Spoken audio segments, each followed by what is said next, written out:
नमो अरिहन्ताणं नमो सिद्धाणं नमो आयर्याणं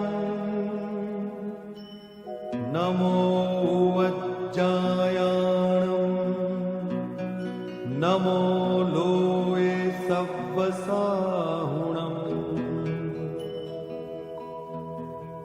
एसो पंच नमुक्कारो सर्वपावपणासनो मंगलाणं च सव्वेसिं परमं हवै मंगलम्। मंगलम भगवान वीरो मंगलम गौतमो गणी मंगलम कुंद कुंदार्यो जैन धर्मोस्तु मंगलम। अज्ञानतिमिरान्धानां ज्ञानाञ्जन शलाकया चक्षुः उन्मीलितं येन तस्मै श्री गुरवे नमः।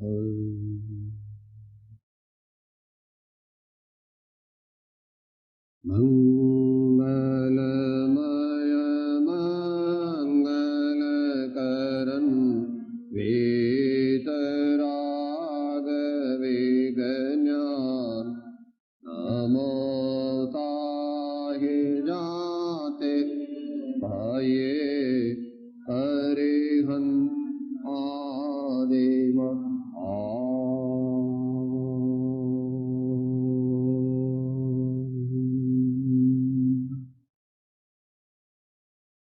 श्री समयसार परम अध्यात्म शास्त्र તેની વાચના અને સંક્ષિપ્ત વિચારણા કરી રહ્યા છીએ આપણે। તેમાં ગઈકાલે જીવોના સ્વસમય અને પરસમય એમ બે પ્રકારે ભેદ કહ્યા હતા। જગતના જીવો બે પ્રકારના છે, એક જેને અમે સ્વસમય કહીએ છીએ અને બીજા જેને પરસમય કહીએ છીએ। હવે આ ગાથામાં પર સાથે જોડાયેલા એનો દ્રવ્ય દ્રષ્ટિથી અસ્વીકાર કરે છે। એટલે દ્રવ્ય દ્રષ્ટિએ જોતા બધાય જીવ એક સરખા છે। અમારે કોઈને પરસમય પણ કહેવા નથી ને કોઈને સ્વસમય પણ કહેવા નથી।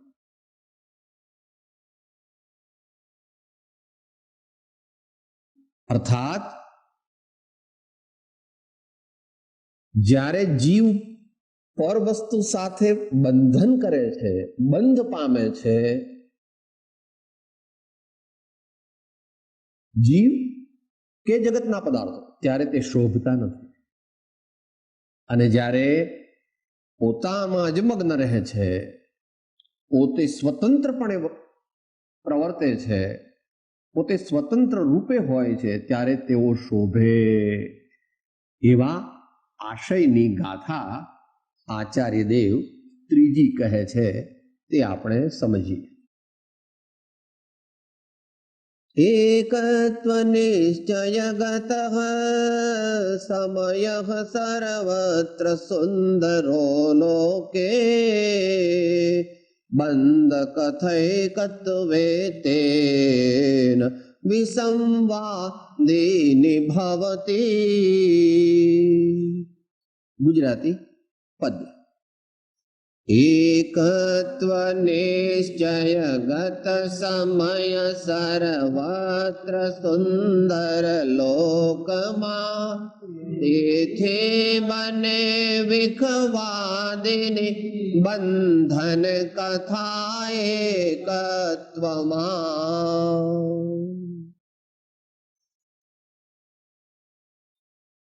હવે સમયના વિવિધપણામાં આચાર્ય બાધા બતાવે છે। આગળ જે કહ્યું સમયનું દ્વિવિધપણું, દ્વિવિધપણું બેપણું. એક સ્વસમયપણું કહ્યું હતું અને એક પરસમયપણું કહ્યું હતું. એ એક અપેક્ષાએ કહ્યું હતું. હવે એકપણું છે એ જ શ્રેષ્ઠ છે. એકપણું છે તે જ ઉપાદેય છે. એકપણું છે તે જ આવકાર્ય, આદર્શ અને પ્રાપ્તવ્ય છે. સિદ્ધ ભગવાન અને અરિહંત ભગવાને જે દશા પ્રાપ્ત કરી છે તે જ શોભાયમાન છે, તે જ સુંદર છે. અને બાકીની બધી શબ્દ જરા વાપરે છે કડક વિખવાદીની, વિખવાદ કરવા વાળી. જરા કર્કશ ગુજરાતી ભાષામાં કહો તો ડખો કરવા વાળી, ડખો કરવા વાળી. હવે એ કેવી રીતે, એ આપણને આચાર્યદેવ સમજાવે છે. એકત્વ નિશ્ચયને પ્રાપ્ત જે સમય છે તે લોકમાં બધે સુંદર છે. તેથી એકત્વમાં બીજાના સાથે બંધની કથા વિસંવાદ, વિરોધ, વિખવાદ કરનારી છે. તદ્દન સાદી ભાષામાં એકડે એક એ જયવંત અને બગડે બે. એકડે એક અને બગડે બે. બે હોય તો બગડે. એટલે શ્રેષ્ઠ સિદ્ધ ભગવાન છે. કે સિદ્ધ ભગવાન કોની કંપની સાહેબ?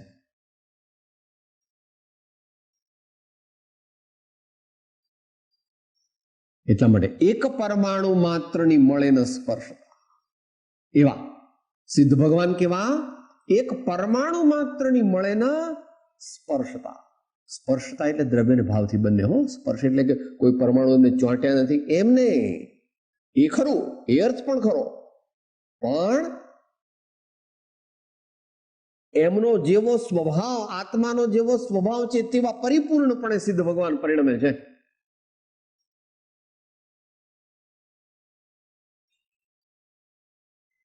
જેવું દ્રવ્ય એવા જ ગુણો અને એવી જ સંપૂર્ણ પર્યાય. એટલે ભગવાન સિદ્ધ પરમાત્માને સર્વથા એક રૂપ છે, એક રૂપપણું છે. એક કમ્પ્લીટલી હોમોજીનસ એન્ટિટી ઇઝ ભગવાન સિદ્ધ. એ કમ્પ્લીટલી હોમોજીનસ એન્ટિટી ઇઝ ભગવાન સિદ્ધ. બે દ્રષ્ટિએ.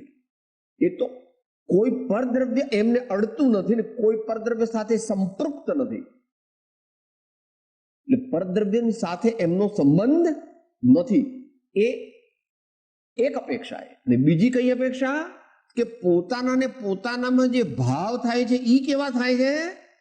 કે જેવો આત્મ સ્વભાવ છે એવા જ ભાવ થાય. કે કિંચિત ન્યૂન થાય. આત્માનો કેવળ જ્ઞાન સ્વભાવ છે તો કેવળ જ્ઞાનથી થોડું ભગવાનની પર્યાય છે ને થોડીક ઊણી હોય સાહેબ. તો ભગવાનને આત્માનો સ્વભાવ અનંત આનંદ છે તો સિદ્ધ ભગવાનને થોડોક આનંદ 15 હોય, 15.5 રાખો. આ તારો વેપાર નથી ચાલતો, આ સોદો નથી, આ તો સત્ય હકીકત છે. આ કઈ સોદો નથી કે સિદ્ધ ભગવાન કોઈ બની જાય તો અમુક આવા બની જાય ને અમુક આવા બની જાય, એવું કઈ છે? મૂળમાં તો આપણને ઓછી સમજણ પડે એવું છે. આચાર્ય દેવ ટીકાકાર આચાર્ય ભગવાન આપણને થોડું વિશ્લેષણ કરીને સમજાવે છે. પણ હંમેશા યાદ જ રાખવાનું કે આચાર્ય અમૃતચંદ્ર દેવની ટીકા સર્વત્ર વિદવદ ભોગ્ય છે અને કડક પણ છે, અત્યંત અધ્યાત્મને મુખ્ય કરીને છે. અને કોકવાર એક જ વાક્ય, આ તો અહીંયા તો થોડા ગુજરાતી ભાષાંતર છે એટલે કટકા કર્યા છે, ક્લિષ્ટ ન થાય એટલા માટે. મૂળ સંસ્કૃત વાંચે તો 8 લીટી, 10 લીટી, 12 લીટી, 15 લીટી, 20 લીટીનું એક વાક્ય હોય. માટે આપણે શાંતિ રાખીને જેટલું સમજાય તેટલું. માત્ર ક્ષાયોપશમ જ્ઞાનની અપેક્ષાએ નહીં પરંતુ ઔપશમિક ભાવની અપેક્ષાએ નિર્મળ હૃદયથી સમયસાર સમજાય, નિર્મળ હૃદયથી સર્વ સતશાસ્ત્ર સમજાય, એમ કૃપાળુદેવે કેટેગોરિકલ સ્ટેટમેન્ટ અંતિમ સંદેશમાં કરેલું છે ને સર્વજ્ઞાની ભગવંતોએ પણ કરેલું છે. વિષય વિકાર સહિત જે રહ્યા મતી નાયો, પરિણામની વિષમતા તેને યોગ અયોગ, પરિણામની વિષમતા તેને યોગ અયોગ.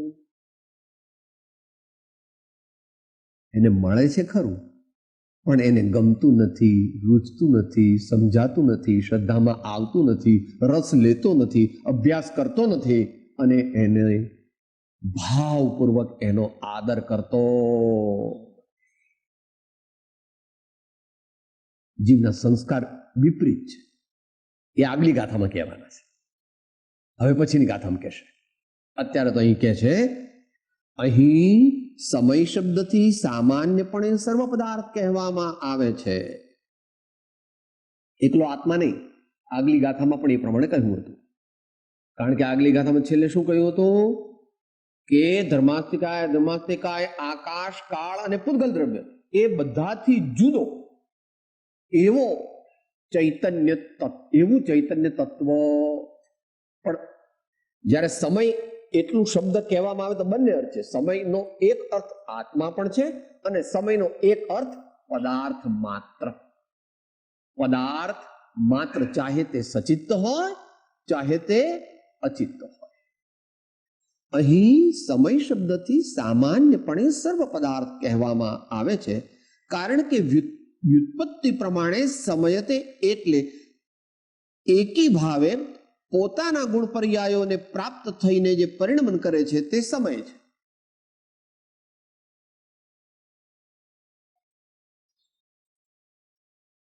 સૈદ્ધાંતિક વ્યાખ્યા છે,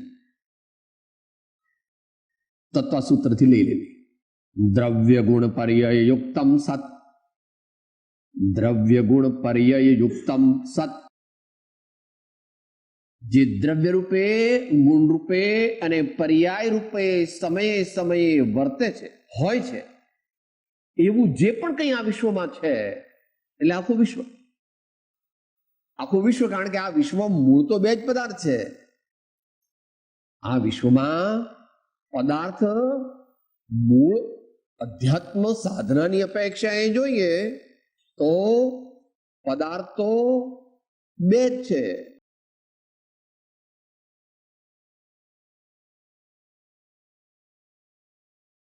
જળચેતનનો જે 4 મહાકાવ્યો છે એમાંના 2-3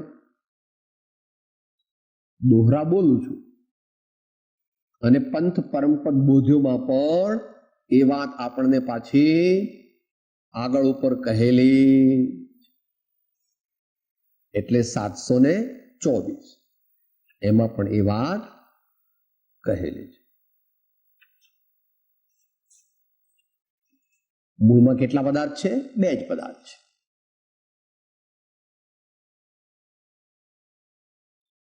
જડ ભાવે જડ પરિણમે ચેતન ચેતન ભાવ, કોઈ કોઈ પલટે નહીં છોડી આપ સ્વભાવ. એ આપ સ્વભાવને લઈને આચાર્ય મહારાજ અહીંયા એકત્વની વ્યાખ્યા કરવાના.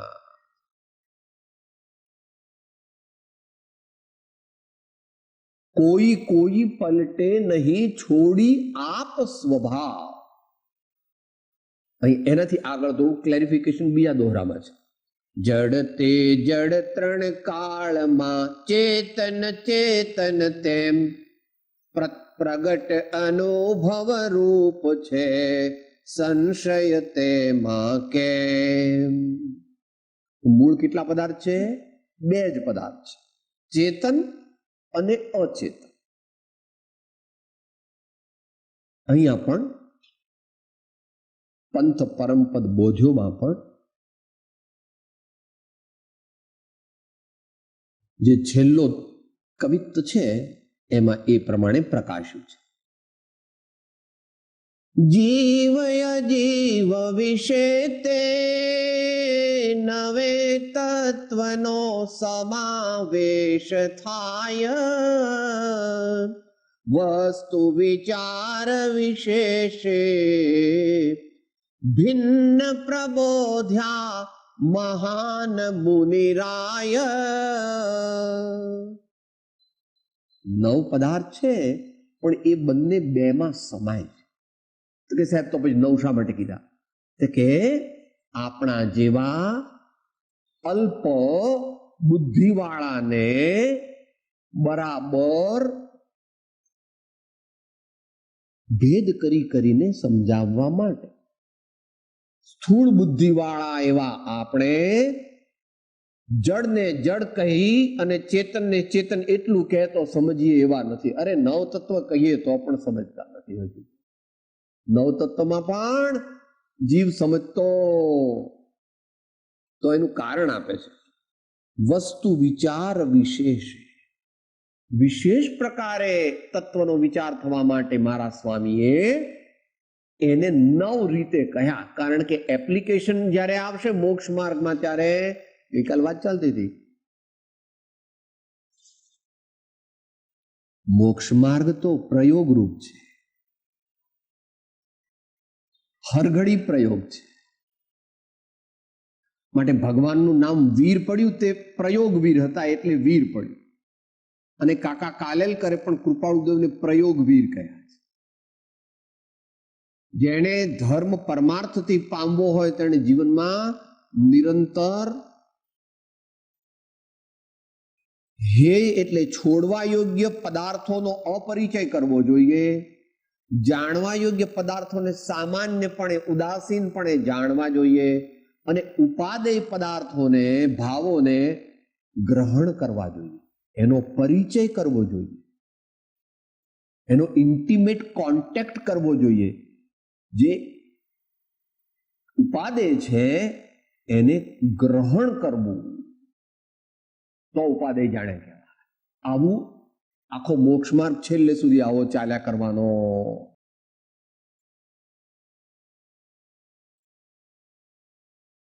સિદ્ધાંતની અપેક્ષાએ વાત ચાલે, અધ્યાત્મની અપેક્ષાએ તો પરપદાર્થનો ત્યાં પ્રવેશ નથી. પોતાના જ વિભાવને છોડવા અને પોતાના જ ગુણો એટલે પોતાના જ લક્ષણો એટલે પોતાના જ ધર્મો એટલે પોતાના જ ક્ષમા વિનય સરળતા વિનય આદિ અથવા સાચી શ્રદ્ધા, સાચું જ્ઞાન અને સાચું આચરણ તેનો પરિચય કરીને તેને પ્રગટ કરવા, તેનો પરિચય કરીને તેને પ્રગટ કરવા એ અધ્યાત્મ પદ્ધતિ. બંને પદ્ધતિ લાગુ પાડવી અનિવાર્ય છે. એકલી અધ્યાત્મ સાધના થઈ શકે નહીં. એકલી અધ્યાત્મ સાધના 7મા ગુણ સ્થાને અને એ પછી ચાલુ થાય છે. કારણ કે ત્યાં આગળ કોઈ પરદ્રવ્યોનો પરિચય પછી રહેતો, સૂક્ષ્મ પરદ્રવ્યોનો રહે છે, દ્રવ્ય કર્મ વગેરેનો, પણ એ વિવક્ષિત નથી અત્યારે. 7મા ગુણ સ્થાને મુનિરાજ ગયા પછી કેટલી દીક્ષા આપે, કેટલા સ્વાધ્યાય કરે, કેટલા પ્રવચન કરે, કેટલા શાસ્ત્ર લખે, કેટલો વિહાર કરે, કેટલો જ કરે, આહાર કરે, કશું જ ન કરે, કશું જ ન કરે.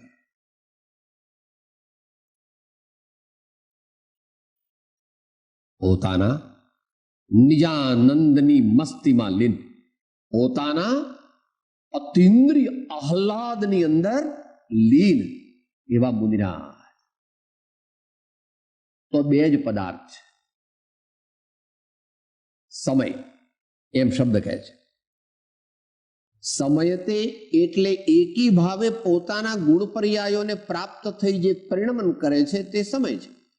તેથી ધર્મ અધર્મ આકાશ કાળ પૂતગલ જીવ દ્રવ્ય રૂપ લોકમાં સર્વત્ર જે કોઈ જેટલા પદાર્થો છે તે બધા નિશ્ચયથી એકત્વ નિશ્ચયને પ્રાપ્ત હોવાથી જ સુંદરતા પામે છે. કારણ કે અન્ય પ્રકારે તેમાં સર્વસંકર આદિ દોષો આવી પડે.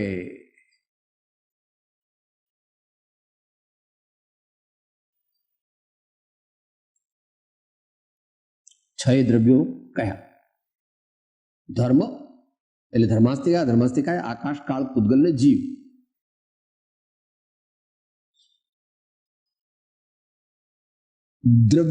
દ્રવ્ય સ્વરૂપ લોકમાં સર્વત્ર જે કોઈ જેટલા પદાર્થો છે એટલે બધા એમાં આવી ગયા. એટલે એમ કહેવા માંગે છે કે બધાય પૂતગલને તમારે લઈ લેવા, બધાય જીવોને તમારે લઈ લેવા. અને એમ પણ કહે છે કે આકાશ છે એના બંને ભાગ લઈ લેવા, લોકાકાશ અને અલોકાકાશ. બાકીના તો બધા 3 લોકમાં જ છે. 4 પૂતગલ ક્યાં છે? લોકની બહાર પૂતગલ હોય, લોકની બહાર ધર્માસ્તિકાય હોય, લોકની બહાર અધર્માસ્તિકાય હોય, અને લોકની બહાર કાળ પણ હોય નહીં. બધાય ક્યાં છે? લોકમાં જ. એક લોકની બહાર એક દ્રવ્ય છે, કયું? આકાશ. એ અલોકમાં પણ વ્યાપ્ત. તો બધાય પદાર્થોને તમારે લઈ લેવા. લોક સર્વત્ર જે કોઈ જેટલા જેટલા પદાર્થો છે તે બધા નિશ્ચયથી, એટલે નિશ્ચય અહીંયા ચાલુ જ રાખવો. વારંવાર નિશ્ચયનું જ કથન છે. સર્વત્ર કોક વાર વ્યવહાર જરૂર પૂરતો મૂકશે માત્ર. એકત્વ નિશ્ચયને પ્રાપ્ત હોવાથી જ સુંદરતા પામે છે.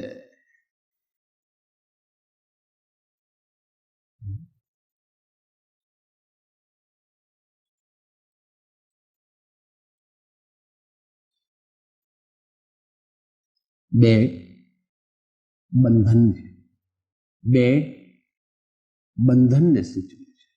જ્યાં બંધન છે ત્યાં ઉત્કૃષ્ટપણું હોય નહીં. જ્યાં બંધન છે ત્યાં ઉત્કૃષ્ટપણું હોઈ શકે. જ્યાં સ્વાધીનપણું છે, સ્વાધીનપણું છે, સંપૂર્ણ પોતાનામાં જ સંપૂર્ણપણું છે, ત્યાં જ પરિપૂર્ણ દશા છે.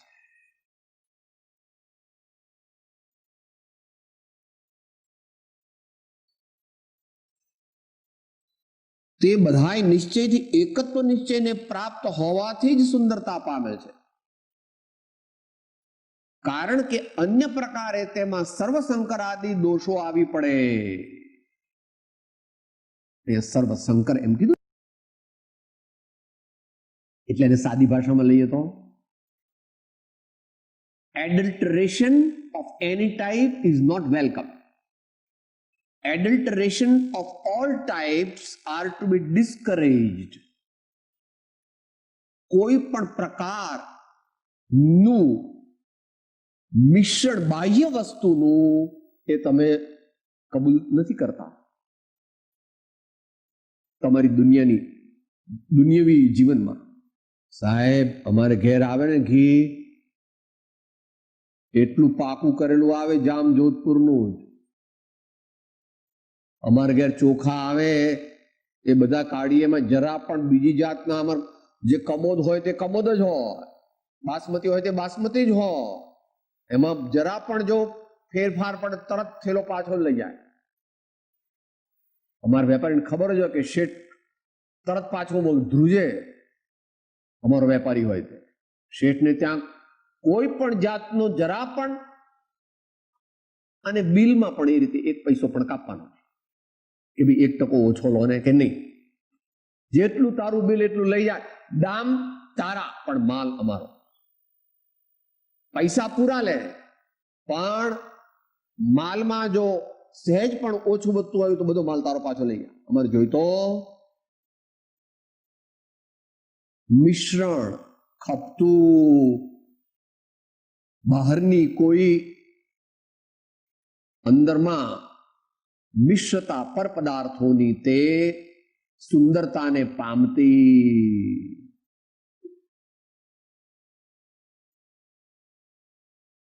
એટલે એવો પ્રયત્ન પછી આગળ ઉપર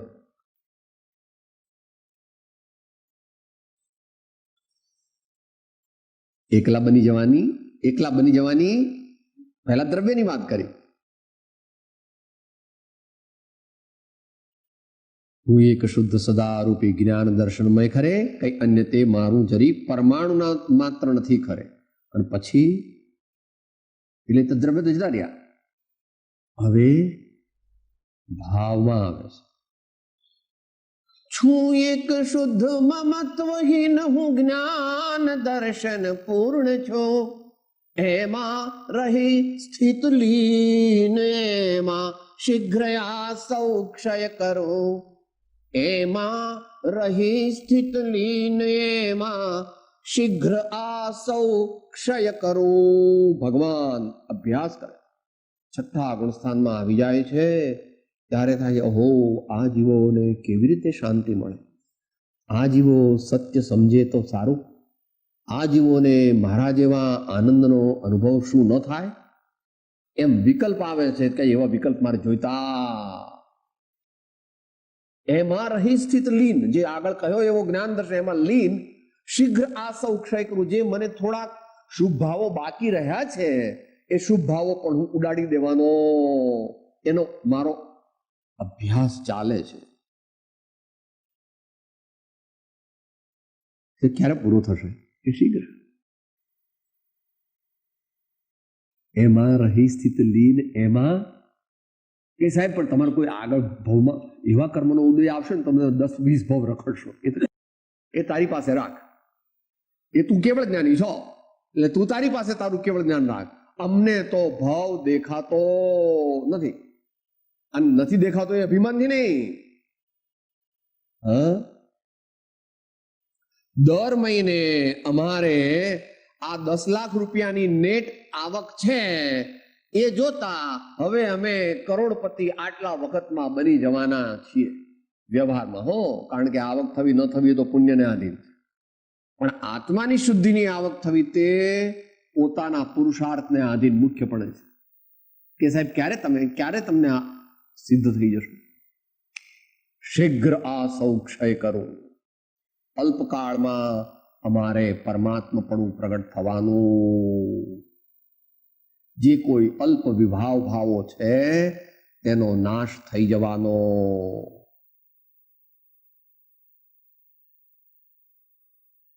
એવી ભાવના, પણ એ ભાવના કોરી નથી, એવો પુરુષાર્થ ચાલુ છે.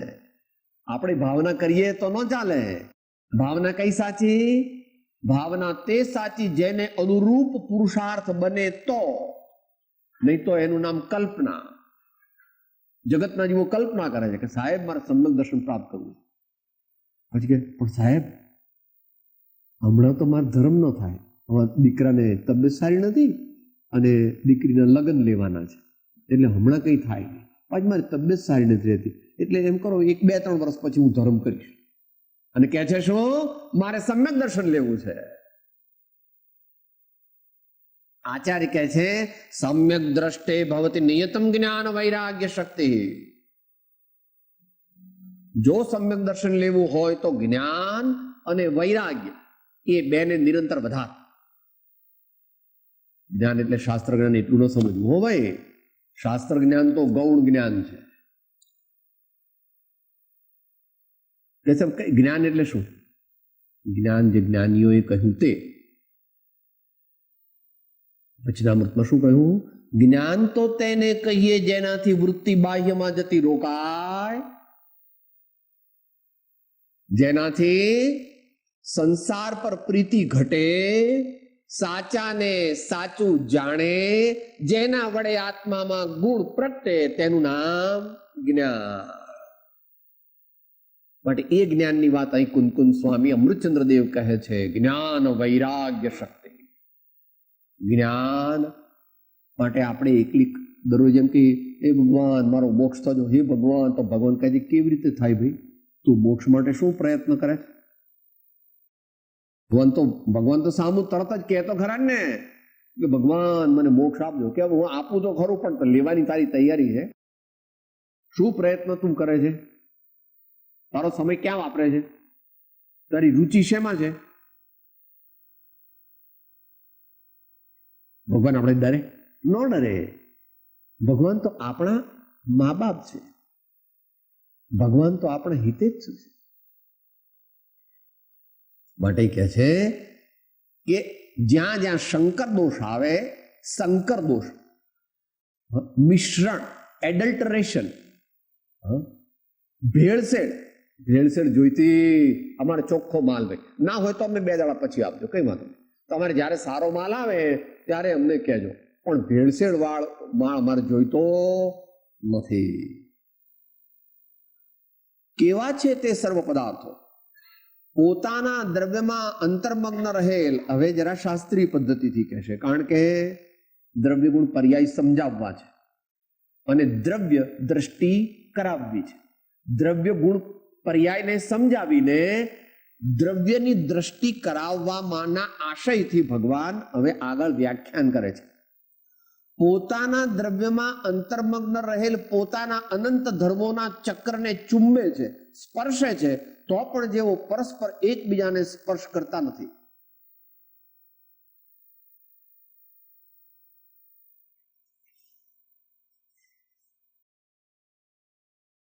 સાવધાન.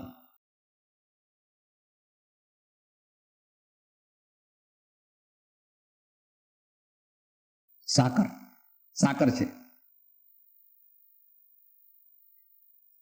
સારી જાતની સાકર છે,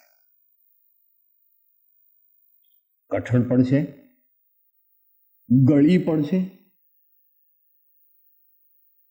મોટો સાકરનો કટકો આમ જોરથી પછાડો તો તૂટી પણ જાય, વજનદાર પણ હોય. એ સાકરમાં ગળ પણ ક્યાં છે? એ બધે છે. સાકરમાં ગળ પણ બધે જ. કે સાહેબ સફેદાઈ ક્યાં છે? કે સફેદાઈ બધે જ. કે સાહેબ કડક ક્યાં હોય? કે બધે કડક છે. કે સાહેબ કડવી ક્યાં હોય? કે ક્યાંય ન હોય. પણ કે સાહેબ અમારા ઘેર તો કડવી સાકર આવી હતી. અરે એ તો મિશ્રણ હતો, સાકર નહોતી. ફટકડી સાથે રાખી હતી ને એટલે પેલી ફટકડીને લીધે એને ચોંટ્યા પરમાણુ, પણ એ પરમાણુ જે છે કડવાશના, એ કઈ સાકરનો સ્વભાવ નથી. એ એક અર્થ છે. અને બીજો અર્થ એ થોડો સૂક્ષ્મ છે. આત્મામાં અનેક ગુણો છે, એમ જગતના પદાર્થમાં પણ અનેક ગુણો હોય તો એક એક ગુણ જે છે એ પોતપોતાને આપેલું કાર્ય કરી શકે છે. પોતપોતાને આપેલું કાર્ય કરી શકે છે. શ્રદ્ધા જાણી ન શકે અને જ્ઞાન શ્રદ્ધી ન શકે. ક્યારની વાત કેવી રીતે વાત ચાલે છે? ભેદની અપેક્ષા એ વાત ચાલે છે. ભેદની અપેક્ષા એ વાત ચાલે છે. શ્રદ્ધા જાણી શકતી નથી, કારણ કે તે સ્વ પર પ્રકાશક નથી, તેથી આંધળી છે સ્વભાવે કરીને. અને જ્ઞાન શ્રદ્ધા કરી શકતું નથી, કારણ કે શ્રદ્ધા કરવાની એનામાં શક્તિ નથી. શ્રદ્ધાનું, જ્ઞાનનું કાર્ય શું? પોતે પોતાને જાણે, બીજાને જાણે, બસ. એથી વિશેષ કઈ ન કરે. એટલી એની મર્યાદા, એટલી એની મર્યાદા. એ પ્રમાણે ચારિત્ર, સ્થિરતા, આત્માને જે સ્થિરતા બક્ષે, સ્થિરતા આપવાનો જેનામાં શક્તિ છે, જે શક્તિ દ્વારા આત્મા સ્થિર થાય તેનું નામ ચારિત્ર. નિશ્ચયથી, વ્યવહારથી જે ગુણના બળ વડે જીવ પાપથી પાછો ફરે અને વ્રતમાં સ્થિર થાય એનું નામ ચારિત્ર. આવા અનેક ગુણો ભગવાન આત્મામાં, એટલે આપણામાં છે. આપણામાં આવા અનેક ગુણો છે, પણ એ બધા ગુણો તે પોતપોતાનું કાર્ય કરે છે.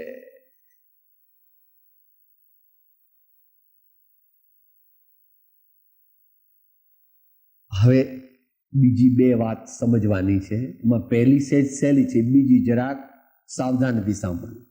અહીંયા શું શબ્દ મૂકેલ છે? પોતાના અનંત ધર્મોના ચક્રને સમૂહને ચુંબે છે, સ્પર્શે છે. જ્યાં એક ગુણ છે ત્યાં બધાય ગુણ છે. જેટલું સમજાય તેટલું સમજ. જ્યાં આત્મામાં આત્માના પ્રદેશ છે, તો ભાઈ આ સાકરનો કટકો હતો સાહેબ, અહીંથી ચાખીએ ને તો ગળે લાગે, અહીંથી ચાખીએ તો ન ગળે લાગે, એવું હોય. અહીંયા તો ધોળો છે અને અહીંયા તો સાકર કાળી છે, એવું છે. આત્માના બધા પ્રદેશોમાં અને સર્વ અવસ્થામાં વ્યાપે એનું નામ ગુણ. એટલે પરસ્પર ચુંબે છે, સ્પર્શે છે, અર્થાત એકબીજા સાથે સંપૂર્ણ રીતે સંકળાયેલા અને નિબદ્ધ છે. એ સાહેબ આપણે કંઈક એવું કંઈક થાય, જેમ આ સાકર છે એને આમ પડી તેને કટકા થઈ જાય, એમ આત્મા પડે તો એના કટકા થઈ જાય, પછી જ્ઞાન ગુણ આમ જતો રહે, દર્શન ગુણ પેલી બાજુ જતો રહે, ચારિત્ર ગુણ પેલી બાજુ જતો, તો શું થાય? એવું થાય નહીં. આત્મા એક અખંડ અનાદિ અનંત અખંડ દ્રવ્ય છે, તે તૂટતો નથી. ખેંચીને લંબાઈ ખરો, પણ વચ્ચે એક એનું જોઈનિંગ એન્ટિટી રહે. કેવી રીતે?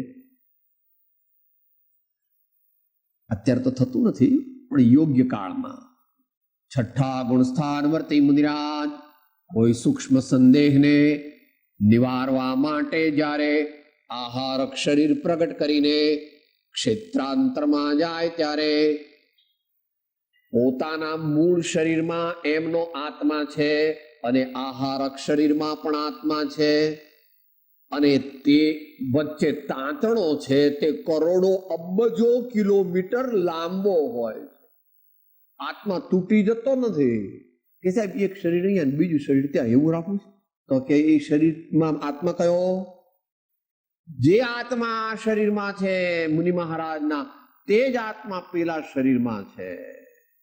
It is stretchable but it can not be divided. કે સાહેબ ઉકરો આત્માના 3 કટકા કરી નાખો, કોઈ થઈ શકે નહીં. આત્મા તે તોડીને એના 2-3 ભાગ કરી નાખો સાહેબ, જરૂર હોય એટલા રાખો ને બાકીના કાઢી નાખો, એવી વ્યવસ્થા છે નહીં. નહીં તો ગુણો રહેશે નહીં, ગુણો રહેશે નહીં. આત્માના સર્વ પ્રદેશોમાં અને સર્વ અવસ્થામાં જે વિદ્યમાન હોય તેનું નામ ગુણ. હવે પેલી વાત જરાક આગળ વિચારીએ સૂક્ષ્મતાથી, કે બધાય ગુણો પોતપોતાનું કાર્ય સ્વતંત્રપણે કરે છે, તે એકાંત છે કે કેમ?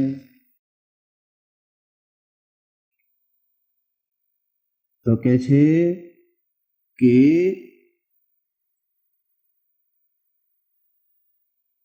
એકાંત પણ છે અને અનેકાંત પણ છે. એકાંત પણ છે અને અનેકાંત પણ. બધાય ગુણો યદ્યપી પોતે સ્વતંત્રપણે પોતાનું કાર્ય કરે છે, છતાં પણ તે કાર્ય સ્વતંત્રપણે કરતા સ્વચ્છંદપણે કરી શકતા નથી. એટલે શું? એટલે ધારો કે કોઈ જીવ સમ્યક દ્રષ્ટિ થયો, કોઈ જીવ સમ્યક દ્રષ્ટિ થયો અને એનો શ્રદ્ધા ગુણ નિર્મળ થયો, તો ચારિત્ર ગુણ કે હું તારી સાથે નહીં આવું, એવું હાલે? આવવું જ પડે એને. અને જ્ઞાન ગુણ કે હું તારી સાથે નહીં આવું, હું તો જેવો છે તેવો જ રહીશ, કે તારા બાપનું પણ ન હાલે.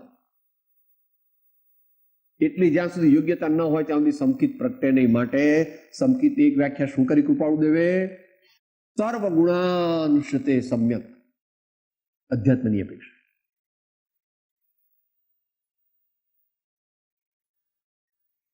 થોડો ખ્યાલ આવતો હોય જે ભાઈઓને આવતો હોય તે, કે જ્યારે સમ્યક દર્શન થાય ત્યારે જ્ઞાનને પણ ફરજિયાત કેવું થઈ જવું પડે? સમ્યક. અને ચારિત્રને કેવું થઈ જવું પડે? તો કે છે કે અનંતાનુબંધીનો અભાવ થાય એ રૂપ જ પરિણામે એનું થાય, બીજું થઈ શકે નહીં. ચારિત્ર કે મારે શું, હું તો મારી રીતે ચાલીશ, કે તારું ન ચાલે. કેમ ન ચાલે? કે આપણા બધાનો બાપ એક છે. આપણા બધાનો બાપ, બધા ગુણોનો બાપ કોણ? દ્રવ્ય. બધા આત્માનો બાપ કોણ છે? એક જ છે. ગુણ કઈ જુદા જુદા નથી. ગુણ કાર્ય જુદું જુદું કરે છે, પણ એનો જે ઉપરી છે એ બધાનું શું કરે છે? લાયઝન ઓફિસર તરીકે કામ કરે. Internal liaison of all the virtues. દરેક ગુણોના કાર્યનો એકબીજા સાથે સમન્વયાત્મક પરિણમન હોય. એટલે ત્યાં એકાંત સ્વતંત્ર નથી. જો એકાંત સ્વતંત્ર હોય તો પછી સમ્યક દર્શન ગુણનું ગમે તે થાય, અને સમ્યક ચારિત્ર ગુણનું ગમે તે થાય, અને સમ્યક જ્ઞાન ગુણનું ગમે તે થાય, એવું બનતું. કોઈ અપેક્ષાએ તમે કેવળ જ્ઞાનની અપેક્ષાએ જુઓ તો ભલે સ્વતંત્ર રહ્યા, પણ પ્રયોગની અપેક્ષાએ, અનુભવની અપેક્ષાએ, પ્રાગટ્યની અપેક્ષાએ કે સાહેબ મને આત્મજ્ઞાન તો થઈ ગયું, પણ વૈરાગ મને પ્રગટ્યો નથી, કે એવું બની જ ન શકે. પ્રભુ તારી વાત ભગવાન સ્વીકારતા. વૈરાગી એટલે ચારિત્ર ગુણની પર્યાય. વૈરાગ્ય શું છે? રાગ આસક્તિ નું ઘટવું. તે માટે પોતાના અનંત ધર્મોના ચક્રને ચૂમે છે, સ્પર્શે છે, તો પણ જેવો પરસ્પર એકબીજાને સ્પર્શ કરતા નથી, એકબીજાને સ્પર્શ કરે પણ છે અને એકબીજાને સ્પર્શ નથી પણ કરતા. કારણ કે દરેક પોતે પોતાનું કાર્ય કરી શકે અને બીજા ગુણનું કાર્ય કરી શકે. આ થોડું જાણવું જરૂરી છે. આપણે એની વિશે વિચારણા કરી છે. કારણ કે જો એક ગુણ નિર્મળ થાય, બધા ગુણો જો નિર્મળ થઈ જ જાય ફરજિયાત, તો ક્ષાયિક સમ્યક્ત થતા તત્ક્ષણ કેવળ જ્ઞાન થાય. અત્યારની વાત તો જવા દો, આ કાળે તો છે નહીં. ક્ષાયિક સમ્યક્તમાં કેટલી અશુદ્ધતા હોય તો શ્રદ્ધા ગુણ આખો નિર્મળ થઈ ગયો તો બધા ગુણને ફરજિયાત નિર્મળ થઈ જવું પડે? ના, એને અનુરૂપ થવું પડે. એને અનુરૂપ થવું પડે. અનુરૂપ થવું પડે પાછું. એ અનુરૂપ શા માટે થવું પડે? એ તો પરતંત્રતા આવી. કે પરતંત્રતા નહીં, એ વ્યવસ્થા છે. કેમ? એનું લોજિક શું? કારણ કે બધા એક બાપના બેટા અને ખાનદાન છે. બધા એક બાપના બેટા છે, ખાનદાન છે, એટલે એકબીજા સાથે હળી મળીને રહે, ઝઘડા કરતા, અને છતાં પોતાની સ્વતંત્રતા ટકાવી રાખે. તમારે કરે છે કે નહીં? એવું કરે છે. બહુ મોટા વેપાર હોય અને 3-4-5 જણ હોય તો શું, સાહેબ અમારે શું છે, અમારે છે ને ભાઈઓ બહુ મોટું કુટુંબ થઈ ગયું ને, એટલે અમે બધા ભાઈઓ રહીએ છીએ જુદા જુદા, પણ અમારો ધંધો એક. હું કહો છો સાહેબ અમે બધા અમારા ઘર જુદા જુદા, અમે બધા રહીએ જુદા જુદા, પણ અમારો ધંધો એ મારો જબરો છે. હા, પોતાની ખાનદાની ત્યાં તો સ્થાપિત કરી દે છે. અહીંયા પણ બધા ગુણોનો બાપ એક ભગવાન આત્મા છે. માટે બધા ગુણોને બાપ કેમ કરવું પડે? તો બંને કથનચિત સ્વતંત્ર છે અને કથનચિત, એને પરતંત્ર ન કહો, પણ બીજાને અનુકૂળ થઈને વર્તવા વાળા. અને નહીં તો મોક્ષ માર્ગ બની શકે. જે ક્ષણે ક્ષાયિક સંકિત થાય એ જ ક્ષણે કેવળ જ્ઞાન થવું. પણ કોઈને એ ભવે થાય, કોઈને બીજા ભવે થાય, કોઈને ત્રીજા ભવે થાય, ને મોડામાં મોડું ક્ષાયિક સંમત તો પછી ચોથા ભવે પણ થાય. અને સામાન્ય સંમત હોય તો જેવો પોતાનો પુરુષાર્થ. અત્યંત નિકટ એક ક્ષેત્રાવગાહ રૂપે રહ્યા છે તો પણ જેવો સદાકાળ પોતાના સ્વરૂપથી પડતા નથી. હવે બે દ્રવ્યોની વાત જે ગઈકાલે આવી હતી ને, અત્યંત નિકટ જે જગ્યાએ આત્મા છે એ જ જગ્યાએ અનંત કર્મો છે. અત્યંત નિકટ. કેવી રીતે પુરવાર થાય છે? જ્યારે જીવ વિગ્રહ ગતિમાં જાય ત્યારે તેની સાથે કાર્બન શરીર અને તેજસ શરીર પણ જાય. થોડા રહી જાય અહીંયા કર્મો, અહીં થોડા કર્મો રહી જાય અને આત્મા ત્યાં જાય, એવું બનતું. માટે બધા એની સાથે આટલા કરોડો અબજો માઇલ ચાલ્યો જાય છે આત્મા 4 સમયમાં, તો એ કેટલા શ્લિષ્ટ હશે. સેંકડો પર્વત વચ્ચે આવ્યા, સેંકડો નદીઓ આવી, એમાં આત્મા પસાર થઈને પેલી બાજુ ગયો તો પણ તે કર્મો એનાથી છૂટા પડી ગયા નહીં. એ કર્મો કેવી રીતે આત્માને ચોંટ્યા હશે એ વિચારી લેવું. અત્યંત નિકટ, એક ક્ષેત્રાવગાહ રૂપે.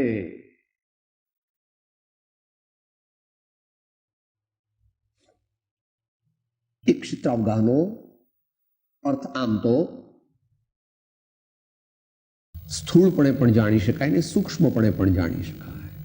સ્થૂળપણે જાણવો હોય તો જેમ અસીને મ્યાન, સ્થૂળપણે જેમ અસીને મ્યાન, અથવા દૂધ જેમ તપેલીમાં છે, દૂધ જેમ તપેલી ઊંધી કરી નાખો તો દૂધ રહે કે પડી જાય? પડી જાય, એટલે સ્થૂળ છે. પણ સૂક્ષ્મપણે જોવું હોય તો દેહ અને આત્મા. તમે શીર્ષાસન કરો તો બધા કર્મો નીચે જતા રહે, બહાર જતા રહે. કે પેલા તપેલી ઊંધી કરી તો સાહેબ બધું દૂધ નીકળી ગયું. એવી રીતે તમે એમ કહો કે આત્મા શીર્ષાસન કરે તો પછી બધા નીચે આવી જાય કર્મો, કદાચ બહાર નીકળી જાય. અથવા તું બેઠો છું ભાઈ અને અમે તો તારા શરીરને ચોંટકો ભરીએ. ના સાહેબ મને દુખે છે, બધા તારે શું? એક ક્ષેત્રાવગાહ રૂપ છે, એક ક્ષેત્રાવગાહ રૂપ છે. માટે એની અસર થયા વિના રહેતી નથી.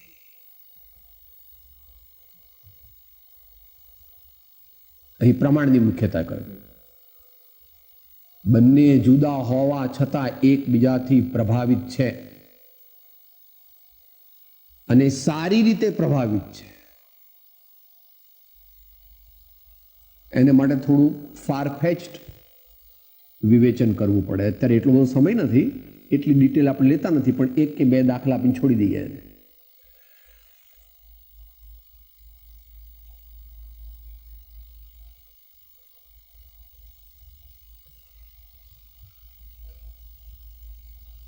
કેટરેક્ટ થાય ત્યારે દેખી શકે નહીં. કેટરેક્ટ થાય, બંને આંખમાં મોતિયા પાકી જાય તો મુનિ મહારાજ હોય તો પણ દેખી શકે નહીં. કે શરીર ને આત્મા બે તો જુદા છે, મારે ને કેટરેક્ટ ને શું? હું તો જેમ દેખતો હું તેમ દેખું, ન દેખી શકે.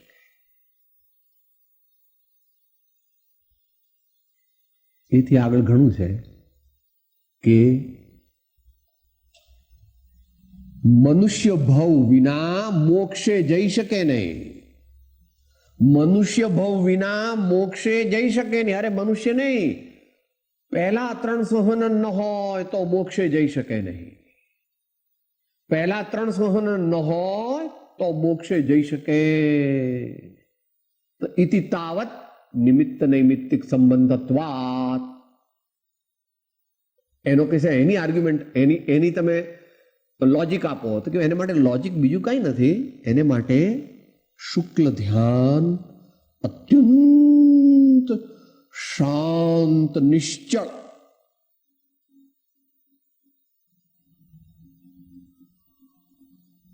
એ આ શરીરથી ન થઈ શકે.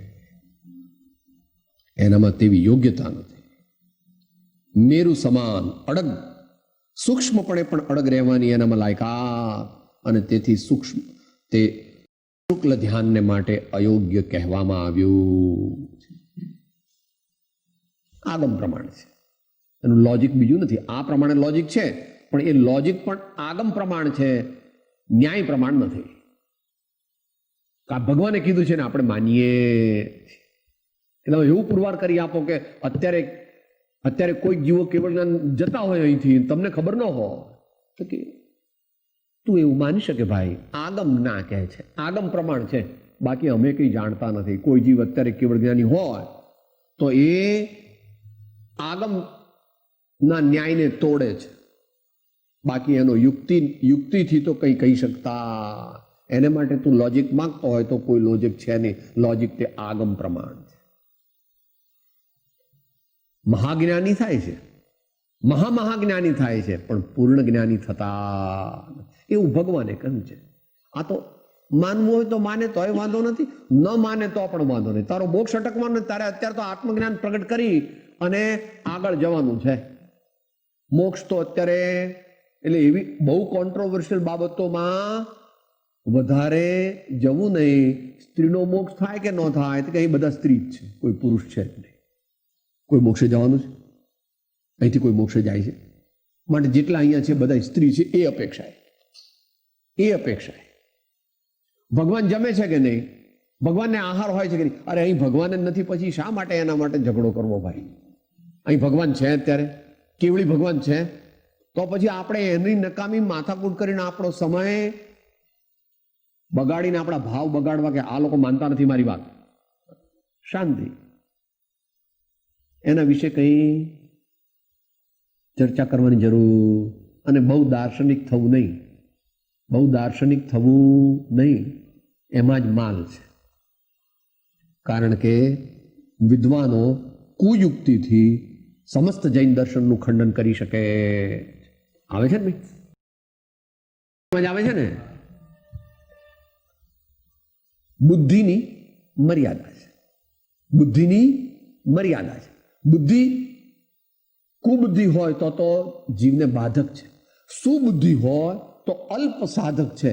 પણ સુબુદ્ધિ દ્વારા હું આત્મા પામી જવું એમ માનતો હોય તો ભગવાન કહે છે એવી વ્યવસ્થા છે નહીં. તો બધા સુપ્રીમ કોર્ટના જજ ને આઈએએસ ઓફિસર મોક્ષે જાય ને આપણા જેવા તો રખડે. પણ એવું થતું, એ તો ચંદનબાળા આગળ નીકળી ગઈ અને શબરીબાઈ આગળ નીકળી ગયા, વિદુર આગળ નીકળી ગયા. કેમ? सबसे ऊंची प्रेम सगाई, सबसे ऊंची प्रेम सगाई. अगर तेरे हृदय में परमात्मा और सदगुरु और सद्धर्म के लिए प्रेम नहीं है तो तेरे लिए कोई मोक्ष मार्ग में जगह नहीं है. इसका कोई उपाय नहीं.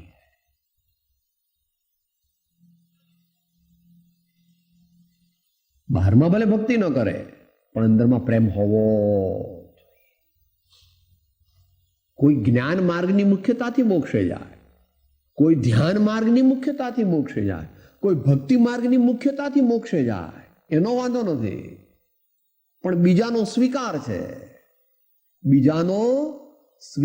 છે. માટે બુદ્ધિને બહુ લંબાવવી નહીં અને પોતે બહુ બુદ્ધિમાન છે એવું પણ માનવા જેવું. અત્યારે એ ત્યાં અટકાવી દઈએ કારણ કે વિષય લાંબો છે. અહીં તો કહે છે કે અત્યંત નિકટ એક ક્ષેત્રાવગા રૂપે રહ્યા છે તો પણ જેઓ સદાકાળ પોતાના સ્વરૂપથી પડતા નથી. સમતા શબ્દ સમજાવે છે ને એ એક રીતે સમજાવે છે. આ જીવ આપણે બધાય નિગોદમાં હતા ત્યારે જેટલા આપણા આત્મપ્રદેશ હતા તેટલા અત્યારે પણ છે ને સિદ્ધ પરમાત્મા થઈશું ત્યારે પણ એટલા જ આત્મપ્રદેશ રહેશે. એકે વધશે ઘટશે ખરો? થોડા વધી જાય સાહેબ.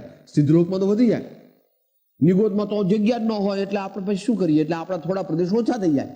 એવું થતું સમરૂપ રહે છે, દ્રવ્યની અપેક્ષા સમરૂપ રહે છે. એવો આત્મા કેવો છે? એક રૂપ અનાદિ અનંત છે. પરરૂપે નહીં પરિણમવાને લીધે અનંત વ્યક્તિતા નાશ પામતી નથી. માટે જેવો ટંકોત કિરણ જેવા સ્થિત રહે છે હવે અહીંયા દ્રવ્ય એકલાની વાત કરે છે. દ્રવ્ય દ્રષ્ટિની મુખ્યતાથી કથન કરે છે. શું કહે છે? પરરૂપે નહીં પરિણમવાને લીધે. પર રૂપે એટલે પર ભાવ રૂપે તો પરિણમે છે, પણ પર દ્રવ્ય રૂપે પરિણમતા વિભાવ રૂપે તો પરિણમે છે, પણ પોતાનો સ્વભાવ બદલાઈ જતો નથી. તો સહેલાઈથી સમજી શકાય એવું છે. જો વિકાર થતા આત્માનો સ્વભાવ વિકારી કાયમને માટે થઈ જાય તો કોઈ જીવનો ક્યારે પણ મોક્ષ થાય નહીં. એ આપણને 5મા પદની વ્યાખ્યામાં સારી રીતે કહ્યું છે. એટલે એ 4-5 શબ્દો જે છે એ ખાસ વિચારવા જેવા છે.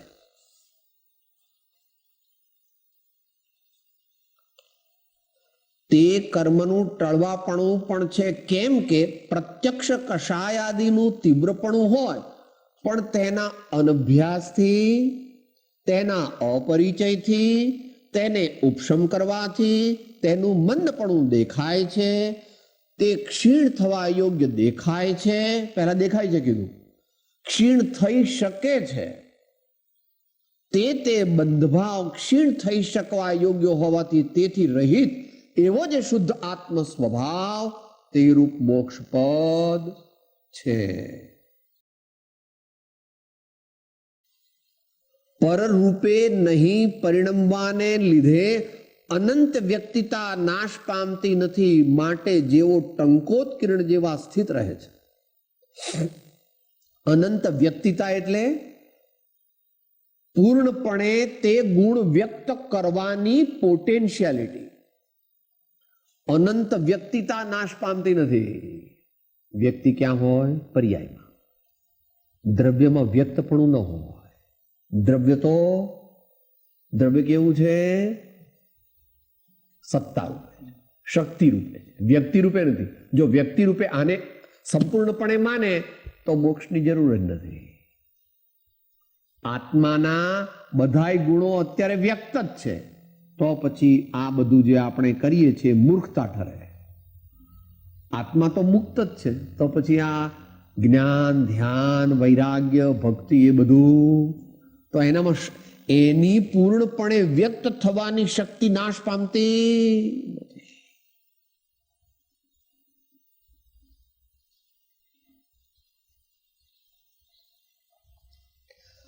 અનંત વ્યક્તિતા નાશ પામતી નથી, માટે જેવો ટંકોત્કીર્ણ જેવા એક સરખા અબાધિત ગુણવાળા, અહીંયા પર્યાયને ન લેવી, અબાધિત ગુણવાળા એવા અનંત અબાધિત ગુણો એક રૂપે આત્મામાં અનાદિ અનંત રહે. તર્ક ગમે છે. આવું કેવું? તો કે ધર્મ વસ્તુ સ્વભાવ. શેરડી હોય એને આપણે ખૂબ પી લઈએ તો સાહેબ પછી કડવી થઈ જાય? એનો રસ કડવો થઈ જાય? ન થઈ જાય.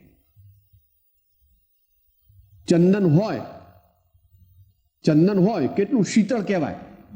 એમાં સાહેબ એ ચંદન હોય એને ખૂબ ઘસીએ તો પેલું જે ચંદન ભગવાનને ચાંદલો કરવા માટે વાપરવામાં આવે એ ગરમ ભગવાનને આમ ગરમ લાગે.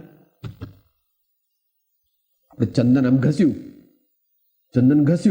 પછી એ ચંદન આપણે પાણીથી એક વાડકીમાં લીધું અને પછી એ ચંદન અહીંયા લગાડીએ તો ગરમ લાગે? એનો સ્વભાવ ઠંડો છે. માટે જેવો ટંકોત્કીર્ણ જેવા એક રૂપ શાશ્વત સ્થિત રહે છે અને સમસ્ત વિરુદ્ધ કાર્ય તથા અવિરુદ્ધ કાર્યના હેતુપણાથી જેવો હંમેશા વિશ્વને ઉપકાર કરે છે, ટકાવી રાખે છે. કોઈ જીવને વિકાર થાય અને કર્મનો ઉદય ન હોય એવું બને. જો એવું બને તો સિદ્ધ ભગવાનને પણ વિકાર થશે અને ભગવાન તીર્થંકરનું કેવળ જ્ઞાન પણ જતું રહેશે ભવિષ્યમાં. પણ એવું બનતું તો વિરુદ્ધ પ્રકાર અને અવિરુદ્ધ પ્રકાર એમ બે પ્રકારે બીજા દ્રવ્યોને પરિણમવામાં નિમિત્ત બની શકે.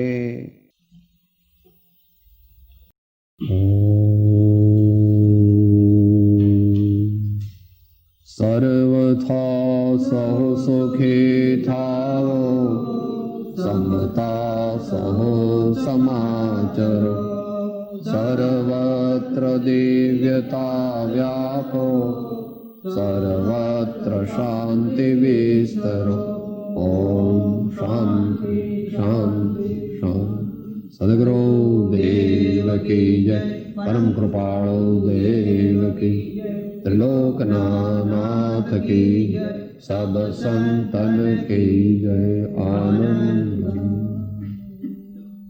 હું આત્મા છું, આપનો સેવક છું, સૌનો મિત્ર છું. હું આત્મા છું, આપનો સેવક છું, સૌનો મિત્ર છું. હું આત્મા છું, આપનો સેવક છું, સૌનો મિત્ર છું.